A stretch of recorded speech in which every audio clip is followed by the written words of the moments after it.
Hi, I'm Ian. And I'm Jason. And this is Ghosts and Bears, the only podcast where we bring you the actual ghosts with the actual stories from actual bears. On this episode of Ghosts and Bears, we're off to the hospital. Not for a bad reason, more because it's a place of healing and sometimes departure. Much like an airport with arrivals and departures, hospitals have lots of stories to tell, and we're going to tell some of them tonight on this episode of Ghosts and Bears.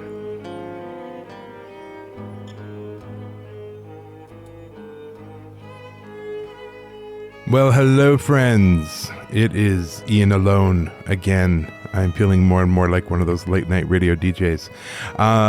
Jason has his beginning of the month all day Friday from 7:30 in the morning to 6:30 at night classes on Friday, on Saturday, and on Sunday. So yeah, not a lot of free time nor a lot of brain power for the poor guy. So it's 7:30, almost 8 o'clock, and he's already in bed sleeping so he can get up tomorrow and do it again.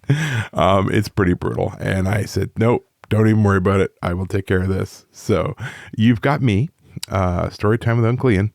And we're going to be doing that. We had an interesting thing happen with Mr. Jason. He went off to Hazelton, which is in northern BC. He is on the board of directors for his First Nations band with the Gitxsan people. And he had said he would actually go to a meeting to be there face to face. So he booked himself into the one and only hotel in Hazelton and headed up there. And his plan was to stay 2 nights because he was going to work during the day at the hotel, just, at his regular job, and then come back the next morning because he had the day off. So I talked to him the next morning, and he said, yeah, I had a really bad night. He said, I was woken up 3 times. And for Jason, that's pretty huge because honestly, if he's asleep, I can go into our room, turn the light on, put laundry away, and he will not wake up. He just does not wake up. So that was interesting. And I said, well, what happened? And he goes, I can't really explain it. He said, the first time I woke up was like 1 a.m. and it sounded like someone was standing beside the bed and water was dripping off them like they just got out of a pool.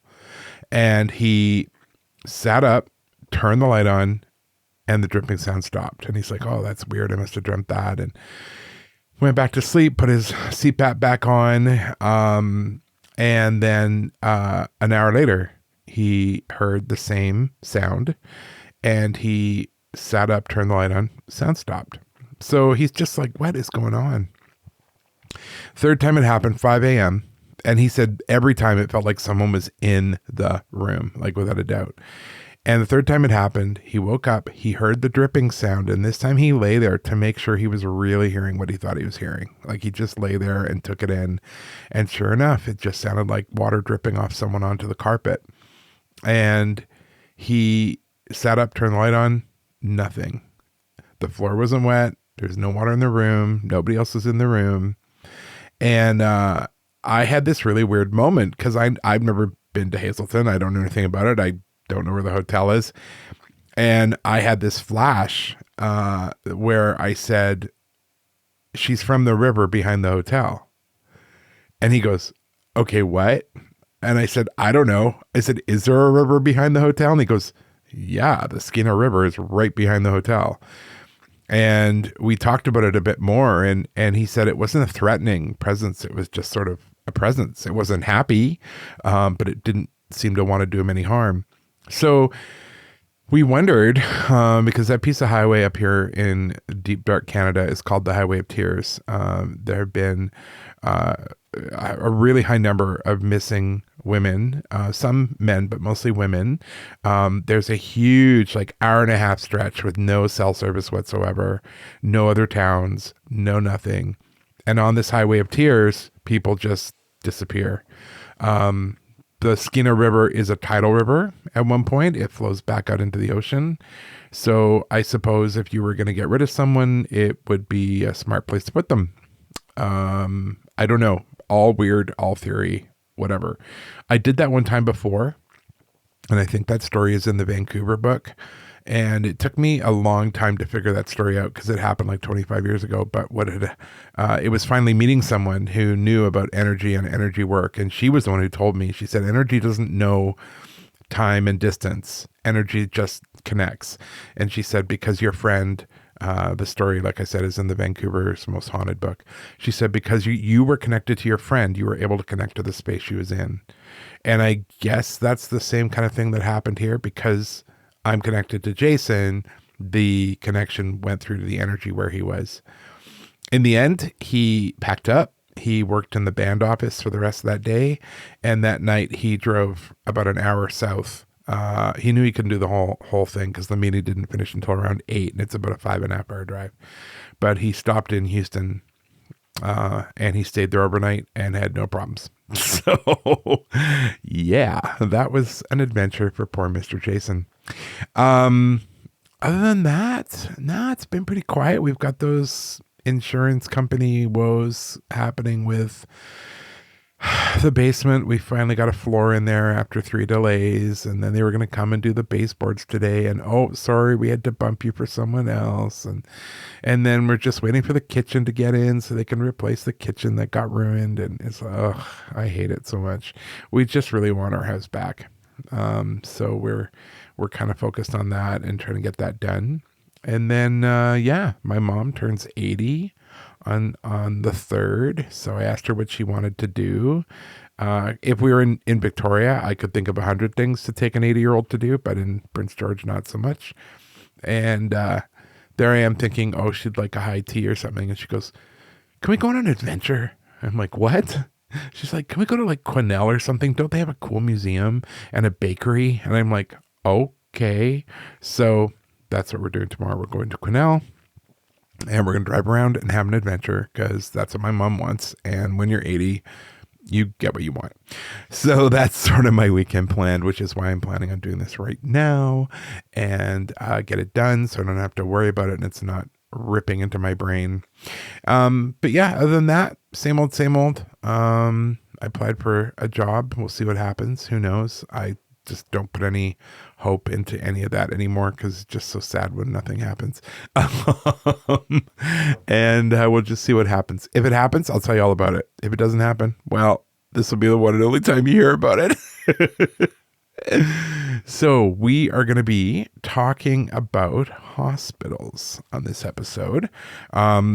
You, I'm sure, have been in a hospital at some point in your life. Maybe you don't remember it. Maybe you were born in one and that's the last time you're there. But it's definitely a place where I have yet to write a book or research a city and be told that the hospital has absolutely no ghosts in it. I've never, ever heard that. Every single hospital seems to have a lot of things going on.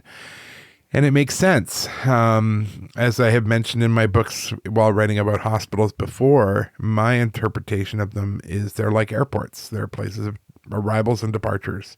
Nothing sinister about it. It just is what it is. And like some people miss their flights, some people seem to miss where they're supposed to be in the afterlife and they kind of get stuck there. So it's pretty interesting. You get equal stories of former patients and former staff. So we'll see what these collection of stories has for us. Thankfully, some of our listeners work in hospitals and we're able to share some stuff. And I'm hoping we have more and more of that as people send in their own stories that we can use on the show as well. So we are going to take a brief musical interlude, and then I'll be back with stories from hospitals coming up on Ghosts and Bears.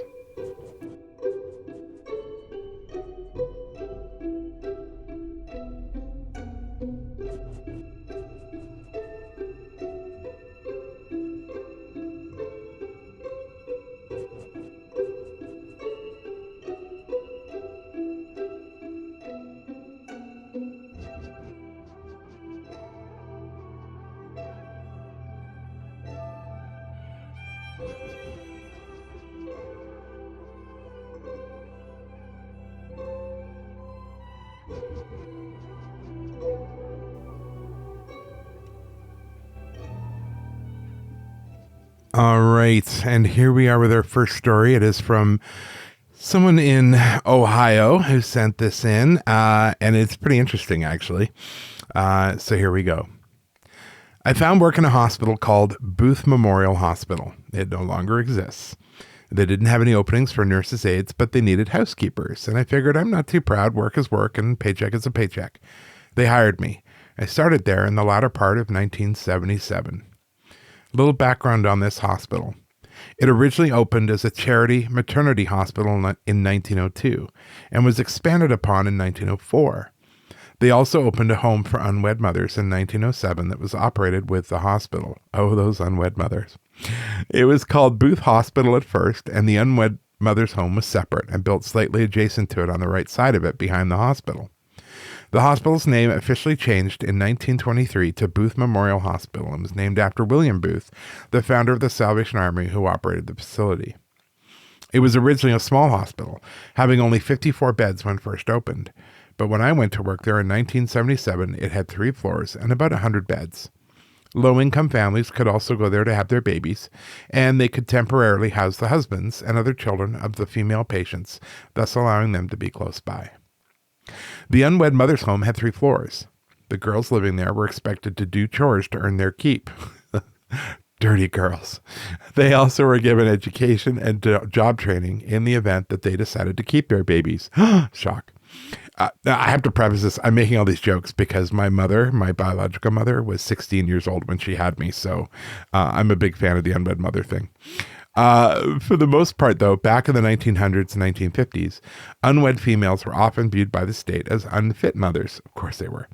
Thus, the children became wards of the state and were placed in foster homes or adopted out to middle-income families that could afford to raise and educate them. You have to understand it was a much different time period, and they frowned on unwed mothers back then. Really. We scarcely raise an eyebrow about a single parent nowadays, but back then it was a whole different mindset. I could tell that the building had a lot of history behind it by the architecture. I met and made immediate friends with a woman I'll call Trish. She was divorced with a young son. Her ex wasn't giving her any child support, so she had to work to make ends meet for her son and herself. Back in the 70s, the state didn't go after men to make support payments like they do now. Trish and I often worked together on the same floors. We encountered many Salvation Army personnel with their navy blue uniforms on. They had captains, sergeants, and corporals, not unlike the military. They mostly operated the home out back, but would come to the hospital to assist the nursing staff with the patients or work in the nurseries. They had 3 nurseries, 1 on each floor. We had utility rooms to store our carts and supplies in on the first floor, and there were about 4 utility rooms, 1 in each wing. We had additional storage for our supplies down in the basement. Like I said, Trish and I connected and got along right away. My first couple of weeks there, Trish would always insist on us going to the basement together and not alone. I didn't really question her about that, as I thought she was just being concerned about me getting lost down there. That was a definite possibility, since it was a maze of hallways with a multitude of rooms on either side of the halls, not to mention the shipping, receiving docks, boiler rooms, kitchen supply, housekeeping articles, and yes, the morgue was also located down there. We could access the basement by the elevator or the multiple stairwells. However, I learned quickly where everything was located, and one day I was headed toward the elevator to go down to fetch some supplies, when Trish noticed me and asked me where I was going. I told her I was just going to the basement to get some things for the utility room. She told me she'd come with me. I exclaimed she didn't need to bother since I knew my way around down there, but she insisted. About then she piqued my curiosity, and I asked her why. She said she'd explain after we got what we needed and came back up. We got our supplies and came back to the first floor, at which point I awaited her explanation.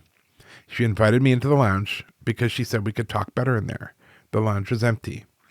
We seated ourselves on a couch by the window, and then she let out a nervous sigh and told me that her reason was because strange things have happened to her when she went down there alone. I must have read her mind because I said, "You're going to tell me there's a ghost down there, am I right?" I was met with stunned silence for a split second, and then she nodded her head. She told me not to think she was crazy, but something happened to her that frightened her to the point that she won't go there alone. I told her I didn't think she was crazy because I'd had my fair share of paranormal encounters myself, and I asked her to tell me what had happened. Trish has already worked there a couple years when I started. She said that shortly after she started working there, she went to the basement to get supplies one day. She wasn't thinking of anything except getting what she needed and getting back to the floor to work. She'd collected a bag full of items and turned around to head back towards the elevator when she saw a young woman with blondish hair staring at her with a startled look on her face. She noticed she could almost see through the woman. Trish screamed and dropped her bag and ran full steam ahead to the elevator. When she reached the first floor, she grabbed a security guard and pleaded with him to escort her back to the basement. He could see she was visibly shaken, so he didn't ask any questions. He just went with her downstairs to retrieve her bag of supplies and bring her back up. Trish said the guard must have thought she was either certifiable or just hysterical. She didn't care, but she felt better when he went with her. By this point, Trish was wringing her hands nervously, and I told her to calm down. I told her she shouldn't so much fear the ghosts as the living are much more of a problem. I was attempting to inject a little levity into the situation to get her relaxed a little bit. She wasn't amused. I explained that the woman was once a living, breathing person, and possibly her life was cut short, unexpectedly. Short by a medical mishap, perhaps. After all, this is a hospital, and people do die here. Not very pleasant, but a fact.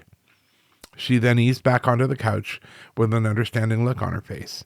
She said that she still did not want to go down there alone, but wanted to know if we talked to the ghost, if it would help. My reply was that we will find out the next time we head that way. Of course, the situation arose when we needed more supplies again. We went together. Trish wouldn't have had it any other way. I introduced ourselves to our unseen hostess and explained that we were not there to harm or bother her, but we merely needed some important items so we could do our work. We began gathering some supplies when Trish sounded annoyed and announced that all the paper towels had been moved. They were always in a specific spot on a certain shelf, and now she couldn't find them. By then, I was slightly exasperated. I wanted to know what idiot moved something around that we go through so fast and absolutely needed to find. After that statement, we both heard a muffled but heavy thud on the floor several feet behind us. Trish let out a small shriek, and I admit I gasped. However, when we looked behind us, there on the floor was a large banded-together carton of paper towels. I uttered a special thank you to our unseen benefactor for her kind assistance. I told her that we never would have seen them way up at the top of the shelves where they had been, were she not there to have helped us. It may have been my imagination, but I almost thought I heard a soft feminine voice responded, saying, "You're welcome." I'm not sure, but I'm pretty sure I heard it. We complained to the supervisor when we got back to the floor, and we told him that we would have to be 7 feet tall to see where those paper towels were moved to. We told him that we used a long broom to knock them down to retrieve them because we thought a ladder would be too shaky for either of us. He apologized and promised to have them placed back where it would be convenient and safe for us to access them. No way were we going to tell him a ghost helped us get them. Not too sure he'd buy that. Early 2015, I was working in a small rural hospital. This hospital had a wing for regular patients and a wing for prisoners, who would be brought in from the prison that was located in the town. The hospital prison wing would only be open and used if there were 5 or more prisoners admitted. This way, the non-prisoner wing would not fill up with prisoners, making the other patients and their families uncomfortable. I worked the night shift, 7 p.m. to 7 a.m., and because this hospital was small and rural, there was not family members walking around the hospital during the night, as you may see in larger, busier hospitals. A lab was located in the hospital that blood samples and the like were taken to. If I had time during my shifts, I would run stuff to the lab during my downtime to help out our people. There had been times that I had to run to the prisoner wing, alone, to get some supplies or meds, and the first few times I did, I was super creeped out. I got the feeling I was being watched. I would hurry up so I could get in and get the hell out of there ASAP. After the first few times of going in there alone, I always made sure someone came with me. One night, while walking to the lab by myself, I passed the prisoner wing entrance, which was dark and empty. You could always feel a creepy feeling in there. No big deal, just walk fast and get past it quickly. So on my way back to my unit from the lab, again I passed by the entrance to the prisoner wing. This time, as I passed it, I heard someone whistling a tune in there. I slowed down, did a quick 2-second peek into the opening. It was dark and empty. No staff in there. Who would be in there? In the dark and whistling? I know who. No one. So I quickly ran back to my unit and told a couple of my coworkers who believed me but hadn't experienced anything themselves there. Fast forward a couple of months. It was during the summertime when our patient load has decreased significantly to mostly just locals. Our unit has 20 beds, but this night we had only less than half of that many patients. The unit has only one way in and one way out for patients when you walk into the unit, which has an oval-shaped floor plan. The nurse's station is directly in front of you, and you have patient rooms on your right and left side. Each side is a hallway with 10 rooms going down it, and there's another nurse's station in the back. Each room has a glass front like an ICU room, so you can see inside the room if the curtain is open. Empty rooms have the curtains open, and most occupied patient rooms have them closed for patient privacy. This night, the patients were placed in the room toward the front of the unit, where the entrance is. Most of the staff, the nurses, and lab techs stayed at the nurse's station in the front. One of my lab techs, who was assigned to my patients, ended up sitting in the back nurse's station because she needed a computer to chart on. I went to the back where she was sitting, and I'm standing on the outside of the counter so I could face her directly and speak to her while she was sitting in front of me. As I'm standing there talking to her, I'm looking over her head at the empty patient rooms behind her. And as I'm talking to her, I had to stop. I'm pretty sure I stopped mid-sentence and my mouth stayed open. I saw a man, with a patient gown on, walk from one side of an empty room to the other. I saw him, full apparition, go from one end to the other, but I knew those rooms were all empty. The woman watching my face yelled loudly, saying, "What? What's going on?" And she jumped up thinking someone was behind her. I told her not so calmly that I saw a man in room 113, and I went to tell the other nurses. They checked to see if a patient had died in that room, and no one had. The beds in all the rooms are ICU beds and used for ICU had non-ICU patients, and we wondered if the bed was one that maybe a patient had died on, but there was no way to check. This was the topic of the night, since it amped us all up. A few hours later, the little old cleaning lady came into the unit to clean some stuff and overheard us talking about the apparition I saw. She wanted to share her story and started telling us what she experiences when she cleans the prison wing. She told us when she goes in there and she's by herself, she will hear someone whistling in there. I was like, holy crap. I heard the whistling coming from there a few months ago. This totally validated my experience. When I first started there was one particular room that was up by the front nurse's station that would catch my eye. There were times I'd be charting on one of the computers that faced that room or walking by the room, and out of the corner of my eye, I would see what looked like a man standing in the doorway. But when I would look full on, he'd be gone.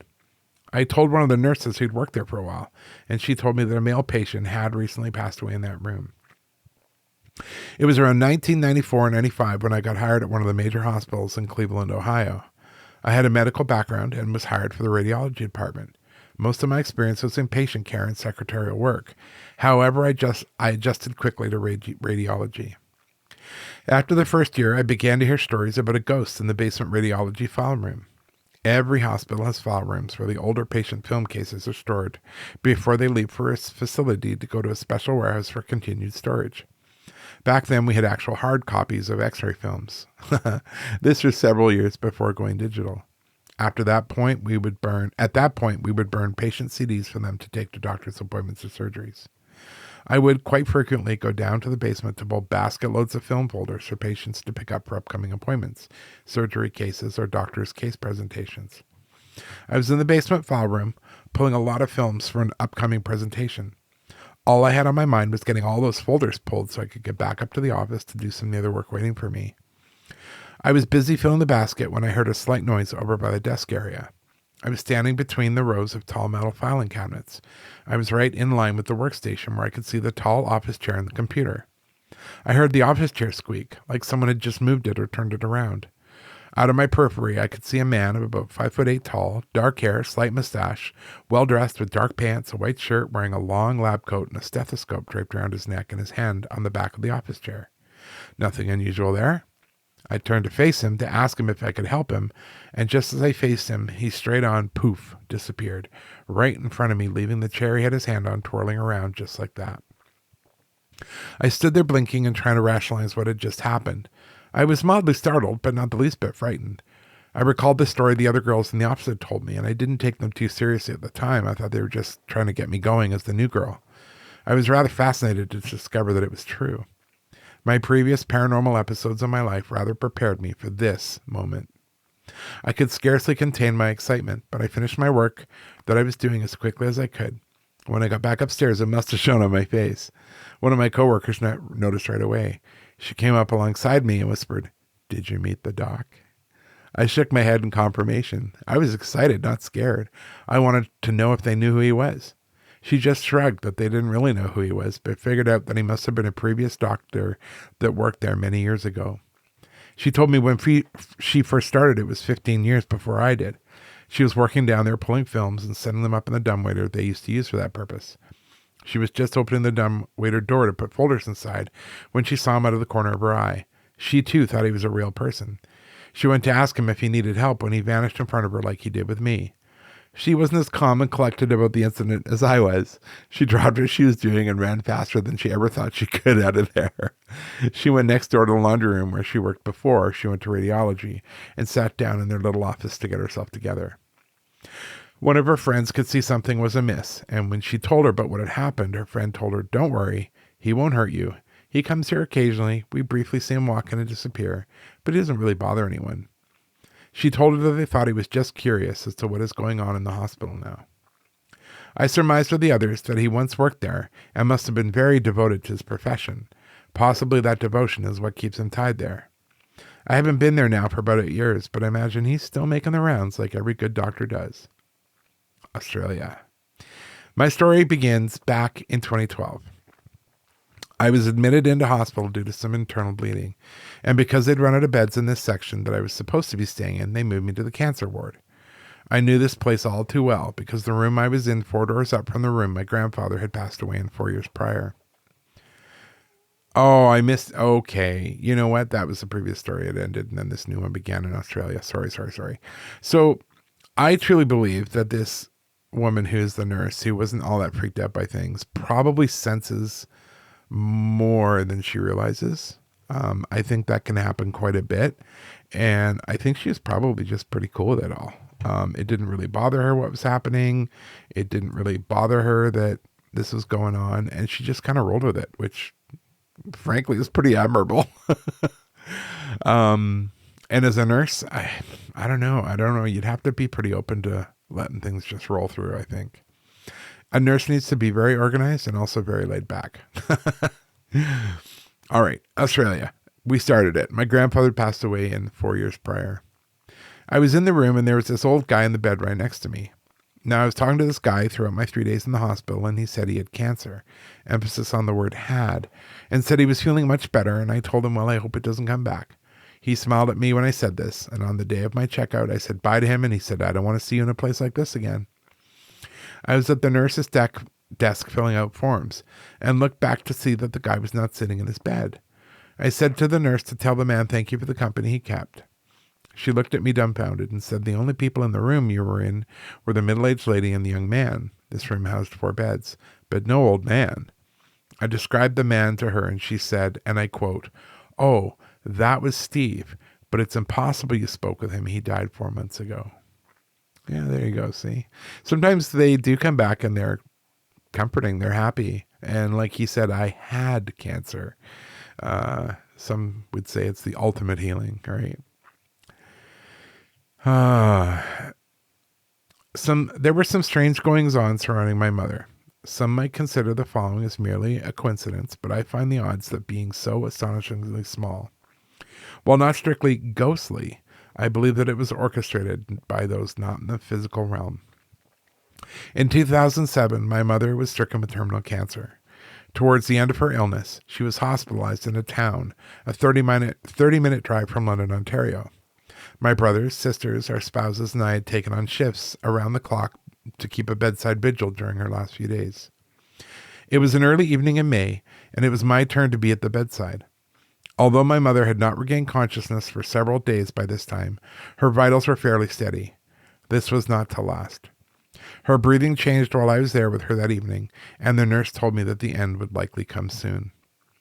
At the same time, the sky was darkening outside, and an impressive thunderstorm was developing in the distance. It headed for the hospital and hit with some vigor.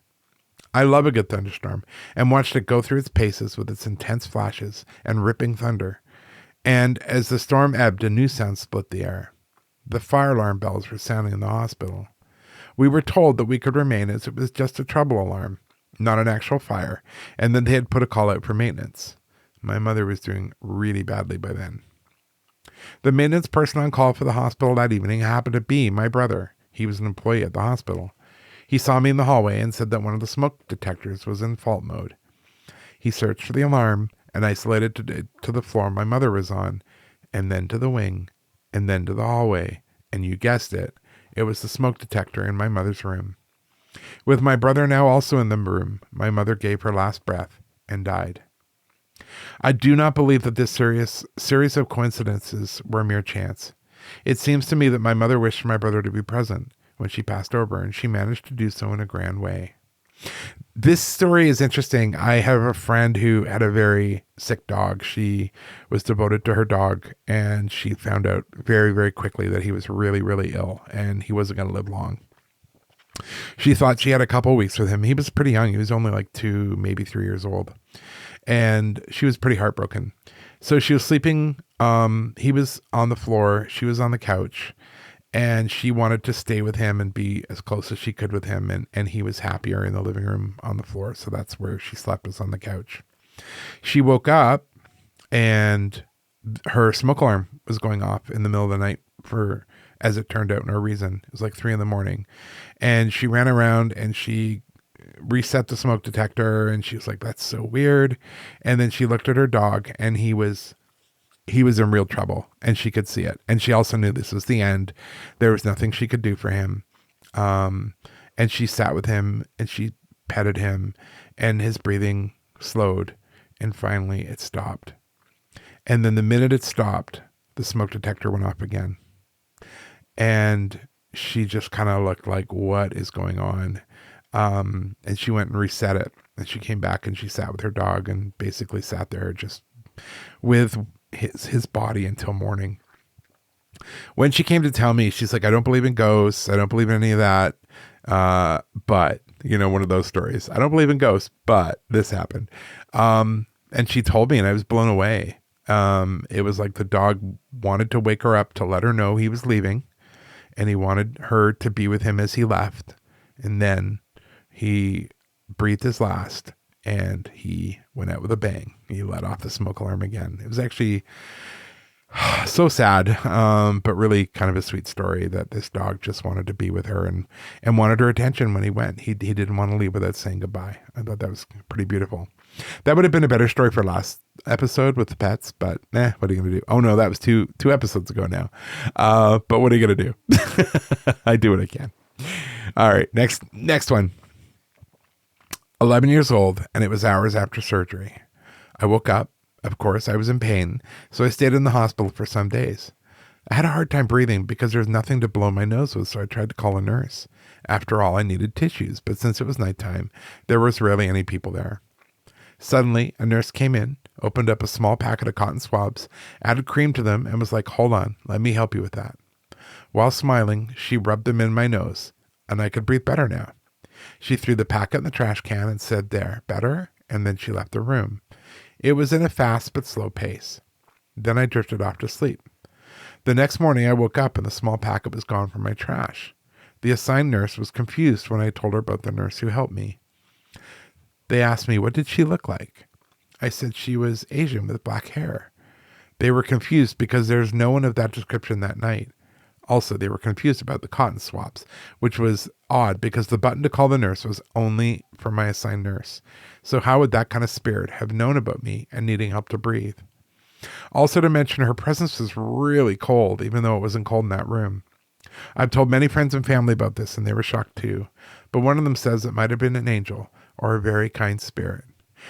It also could have been a former nurse. From what I know of nurses, a lot of them don't think of it as a job. They think of it as a vocation, and they're not about to quit anytime soon. So that's pretty cool. All right, on to our next story. My friends and I went ghost hunting at an old former hospital in our town that is said to be haunted. When I was in a, quote, paranormal research team, unquote, a few years ago, this location was one of our favorites, as we've had so many experiences at this place. But the one I'm writing about now was by far the scariest. The way the old hospital is set up, people are allowed to walk up and investigate the first 3 floors, but the 4th floor and up are off limits, and you can get into serious trouble for trespassing. The first 3 floors are presentable, but the higher floors are completely and totally abandoned. There are still wheelchairs and hospital equipment lying up there. When I was there with my friends last summer, there were 5 of us in our group. We were all on the 3rd floor, the highest floor, where we were allowed to go up to, when one friend, Zane, decided to run up onto the 4th floor. We were telling him not to go up there, that he could get arrested and we would all be guilty by association, but he didn't listen, because he wanted to see if he could capture any evidence of ghosts on the creepiest floors. My other 2 friends decided to stay at the bottom of the stairs and wait for Zane to come back down, while me and my friend Michael walked away through the door and down the hall, not wanting to be involved. As Michael and I were walking, we continued on our ghost hunt. We were filming things and listening closely, and after several minutes of silence, we suddenly heard a muffled, horrific scream on the floor above us, which was the floor where Zane was, and it sounded just like him. This scream sounded so tortured, like someone was in seriously intense pain. I was instantly chilled to the bone, and Michael and I started freaking out. My first thought was that Zane had fallen down and gotten hurt up there. We ran back down the hall and through the door in a panic, asking our 2 friends at the bottom of the stairs, where was he and is he okay? They had no clue why we were freaking out. Michael and I told them what we had heard, but they said they didn't hear a scream at all. We spent the next few minutes calling up the stairs to Zane, texting Zane, messaging him on every social media platform there was, but getting no response. We later found out his phone had died. Just when we were about to go up there ourselves, Zane came down the stairs saying it was creepy up there. Michael and I said he scared us to death and asked if he was okay. He was confused as to why we were so freaked out, and we told him what had happened. He got really creeped out and said he didn't scream, and he didn't even hear a scream. Zane is a pretty chill guy, and none of us had any reason to believe he would be lying. Also, the friends at the bottom of the stairs didn't hear a scream either. And I, in fact, think that Michael and I were the only ones who heard it. We went back to the spot we heard the scream and tried recording to see if we could hear anything else, but it was completely silent. We all continued on our ghost hunt, even though we were pretty shaken up. That day, we only had 2 other minor paranormal experiences. We heard singing when no one was there, and we saw a door shake by itself. But the scream was by far the creepiest thing that happened. And this is why I don't go on ghost hunts, my friends. I do not want anything following me home. Our friends who we've interviewed for Ghost in My House series, like Evan and Carlene and Kyle and Charlotte and all the other friends we've interviewed, like, no, thank you. I'm good. As someone who's lived in a haunted house, I am taking no risks at bringing someone back with me. So I do not go looking for these things. Since we did that show, The Other Side, I'm a little more open to talking to them and putting down some boundaries around that and talking to them. But yeah, no. And I don't need proof. I mean, I think that's why a lot of people go on ghost hunts and ghost investigations is they want proof. I'm good. I don't need it. I'm happy. Next story. We live in a small town called Seaham on the coast of northeast England. Now, most people in England haven't even heard of Seaham as it's so small. So as a general indication of where it is, it's on the outskirts of Sunderland. It was a thriving mining town, but back in the 1800s, a serial killer named Mary Ann Cotton had lived there for a while. She had been rumored to have murdered at least 4 husbands, 2 lovers, her mother, a friend, around 5 of her stepchildren, and at least 11 of her own children. God, she was busy. Moms, they're just so busy. How do they find the time? She's said to have poisoned them all with arsenic and collected life insurance on them. She's somewhat a local legend around here. I bet. The reason I mentioned Mary Ann is because there is one local urban legend about her. The legend says that Mary Ann had one daughter who survived. She was supposed to have been born while Mary Ann was awaiting trial and was given to a cousin of Mary Ann's back here in Seaham. Mary Ann's daughter is supposed to have been thrown into a mental asylum at age 18. Some say when she learned of what her mother did, she went mad, and others say she was just born evil, but of course it's just a legend, and she may never have been in any asylum at all. The legend goes on to say she died at age 27 in childbirth at the asylum and still haunts the building. Anyway, on with my story. Around 10 a.m., I left my house and decided to walk up to the small woodland near my home, up by a smaller town connected to ours named Merton. I had walked and driven by the woodlands thousands of times, but never actually walked through it, so that's what I decided to do. I walked maybe a mile and a half through the trees and came out at the edge of a farmer's field. I could see a farmhouse at one end of the field and didn't want to intrude, so I turned left and walked towards more trees. As I got closer to the trees, I could see a sign, so I walked up to it, and as I got around the corner, there was a building a quarter of a mile behind the sign. I realized I'd found the old hospital. I knew it was up that way, but it had been closed long before I was born, so I never had any reason to be up there before. I'm a very curious person. Honestly, if I was in a horror movie, I'd be the first to die because I'm the one who investigates the strange noises instead of locking the doors and calling the police. Well, at least you're honest. So, of course, I decided to go and have a look at the hospital. I looked around outside for a while and nothing out of the ordinary, just overgrown grass and brambles. I had to look in a window and it was just an empty old room, very dirty and in a lot of disrepair. I carried on looking around for maybe 10 to 15 minutes, even tried a door to see if I could get inside, but it was locked, so I decided to leave. I was halfway down the road towards the sign when I had a curious feeling I should look back. I turned back and found my eyes drawn to an upstairs window when, just for a second, I saw a shadow across the window. At first I thought maybe a bird was in there, and I'd just seen a shadow of it flapping about the room. I started to look at the other upstairs windows, and they all looked dark, and a couple were even boarded over. I couldn't see anything, so I was just about to continue my journey home when I looked back to the first window. I saw a young woman with her hand on the window looking down at me. I immediately felt a great sense of sadness when I saw her, and after a few minutes, she disappeared. I walked back down towards the trees, wondering if I'd imagined seeing her, or even if it was a trick of my mind or something, but I still had that really sad feeling. As I walked out of the trees back to the farmer's field, I saw a man walking his dog, and he could see I was distressed, and he asked if I was okay. I said, "Yeah, I'm fine. I saw something odd up by the hospital." He immediately said, "Oh, you saw the gray lady." I was a little stunned to what he'd said, but I continued to listen, as he told me that him and his family had lived in the farmhouse for generations, and that his grandmother and some great aunts had worked as nurses and cleaners at the hospital before it shut down. Before I could tell him where I'd seen her, he told me he often saw her in an upstairs window, or in the old hospital garden, and sometimes from his house he would see her wandering around by the edge of his field. He then told me a story his gran had told him about a young girl whose aunt sent her there because she thought she was mad. Before she was sent off to an asylum, apparently his gran, who was a nurse, had taken a liking to the girl, and sort of acted like a mother figure to her while she was there. A few years after she was sent to the asylum, she died, and his gran said she'd started to see the girl's ghost in her old room and other various places. He said they referred to her as Mavis, but he isn't sure if that's her real name or not. I was walking home and I began to think about the legend of Marianne's daughter, and although I never really believed the legend, it sort of made a little bit of sense. I told my partner Kevin about what I'd seen, but he, being a skeptic, said it could have been anything I'd seen. Trick of the light, an old curtain, or blown in the draft or something. I suppose he could be right, but I believed my eyes, and I saw a woman. I felt very privileged to see Mavis at all, and although I felt great sadness, I didn't feel threatened. It felt more like a feeling of loneliness and a sense of being lost. I intend to go back up to see her as often as I can. Maybe I'll be lucky enough to see her again. Oh, that's actually quite a sweet story. Yeah, I mean, you never know what you're going to see. You never know what's there. I believe probably that if they knocked that hospital down, that woman would probably still haunt that little bit of land. And that's a good thing to keep in mind. You just don't know what was there before and what an impact it had on the sort of the world around it. Next story, we're back to Australia. In Australia in the early 2000s, my mother's boyfriend had moved into her recently converted apartments that were originally a children's hospital built in the 1800s. Oh my God, are you serious? You want ghosts? Because that's how we get ghosts.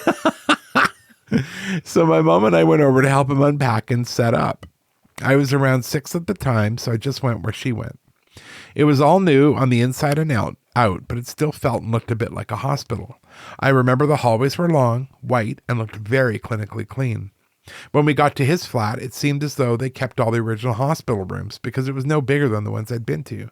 You could fit 4 beds on each side and all the medical equipment that accompanies them. I recall it always being rather cold at this place, even without the air conditioning on, and this is Australia, so I wasn't too used to that.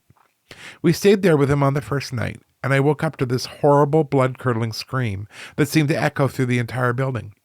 I leapt out of bed and went looking for my mom, but her and her boyfriend were already listening to it. She stayed with me until I fell asleep and convinced me it just must have been one of the other new tenants. The next day, they found out that he was one of the first people to move into that part of the apartment blocks. Of course he was. The next time we stayed over, he and my mother went to get us lunch and left me there for a couple of minutes on my own. Nope, That's not good. I was hanging upside down off the sofa, as kids do, and I remember looking under the couch, which was a couple inches off the ground, when I'd seen these two extremely pale, bare feet step down as if they were getting off a bed or a really high chair. For a split second, I thought, yay, they're back. But then I realized if it was my mother, she would have called for me as soon as she came in. And then I noticed that the feet were quite small and far too white to be hers. So I just froze and watched as they walked off. And then I got up, looked around, but no one was there. After he moved out, we found that he was actually living in what would have been the children's burn ward. Oh my God, seriously? Come on. Pick better places to live, people. This story's from Malaysia. This is my sister's experience. Being a nurse for 10 years, she encountered many nightmares and odd situations. However, the story I'm going to tell you now is really creepy. My sister was on night shift. It's a specialist hospital, and during her night, she was given the third floor together with her colleagues, so 3 of them were on duty that night. 2 days earlier, my sister had fallen sick with a high fever, but she was on call, so she still had to go to work. Yeah, this is obviously pre-COVID. According to her, only a few doctors were available, unless there's an emergency, so my sister and her team needed to call up the doctor. She worked on the third floor, which was the ladies' floor, but my sister was too sick and her high fever, and she took medication and went to one of the empty rooms to have a nap, whereby her colleagues would cover for her. Sometimes all the patients had been given... all the patients had been given medication, dinner, and everyone was asleep as well. In this particular room, my sister was sleeping without a blanket, just wearing her sweater. When she was almost in a deep sleep, she heard someone open the door and walk towards her. To my sister, it was a blur, and she was unable to recognize this person. He was wearing black pants and a doctor's jacket with a stethoscope around his neck. He walked slowly around my sister, and she was feeling very brave, having her fever and laying down in the hospital. So if there was someone in the hospital wearing a doctor uniform, it made sense, right? She just looked at him and read his name as Dr. Kelford. She tried to recall any doctor with that name, but she can't remember it, so she just shrugged it off, because it's a big hospital and she thought maybe Dr. Kelford was in a different department. The doctor checked her pulse and her heartbeat. She felt cold, and his face was very bright, and his smile to her was very pure and kind, and it made my sister happy, and she kept looking at him. After that, he told my sister she's okay, she just needs more rest. Before he left, he touched my sister's head calmly and said, "Take care." My sister was still looking at him, and she mentioned her heartbeat racing and her coldness increasing, but she still didn't even think that person was a ghost because, again, his face was so natural and calm. He walked out of the room, and after that, my sister slept, and after an hour, she went to sit at the counter with her colleagues and asked who had sent Dr. Kelford to check on her. Her colleagues looked at my sister in disbelief. One of her friends said there is no doctor who came on to the third floor since they started working because all the patients are doing well. Then my sister started to have goosebumps and started shivering. The next day, my sister went to the hospital dean and asked about Dr. Kelford. According to her, she worked in the hospital years for 15 years, and no one with that name, Dr. Kelford, had ever worked there, since she's the one monitoring her shift and the doctor in charge. So then who is Dr. Kelford? Good question. Again, just like that nurse who shows up to provide care, doctors hang out too. They're not all out playing golf, my friend. So you just never know. You never know. So that was pretty cool. Thank you for hanging out with me for these stories. We will be right back after this, where we will do some house cleaning and other little touch-ups. So stick with me, and we'll be back right after this.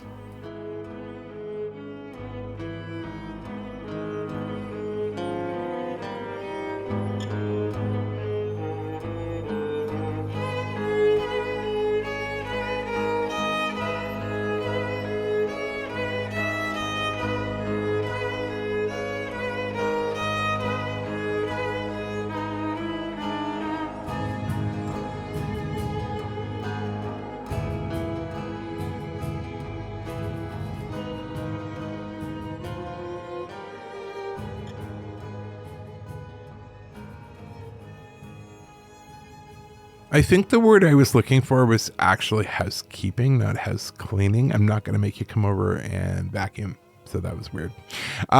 Forgive me for that.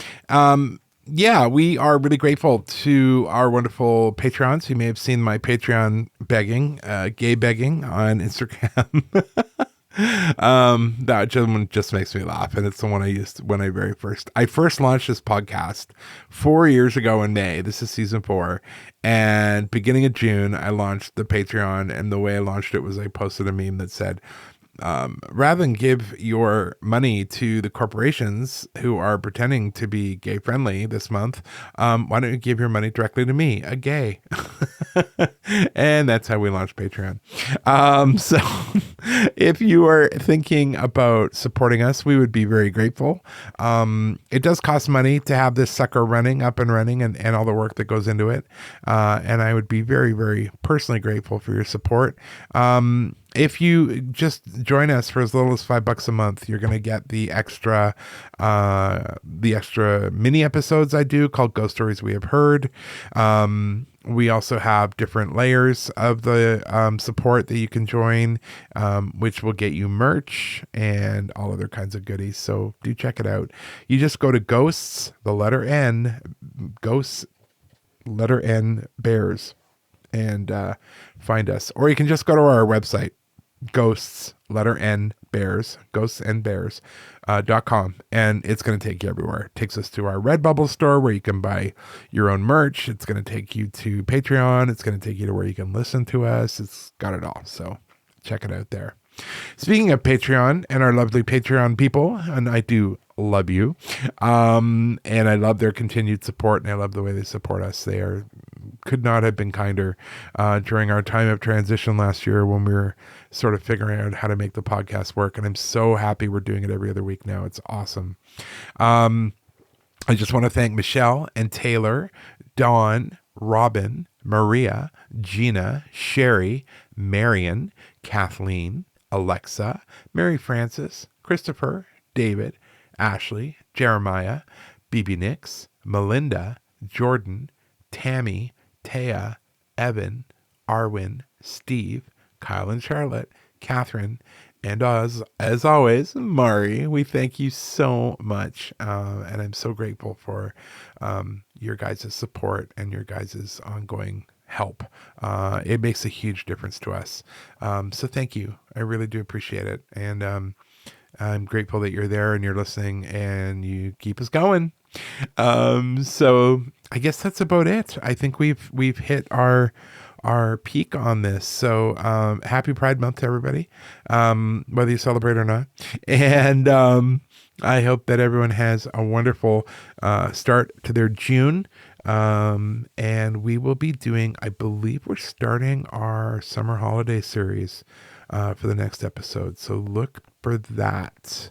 You will see all kinds of themes coming out about summer holidays. And as you go about your own summer holidays, I hope you find some joy in that. So thanks, everybody. You guys are awesome. As always, thank you for listening. Thank you for being there, and look forward to Jason being on the next one because he will not have had class in the next 2 weeks. All right, friends, take care. Bye.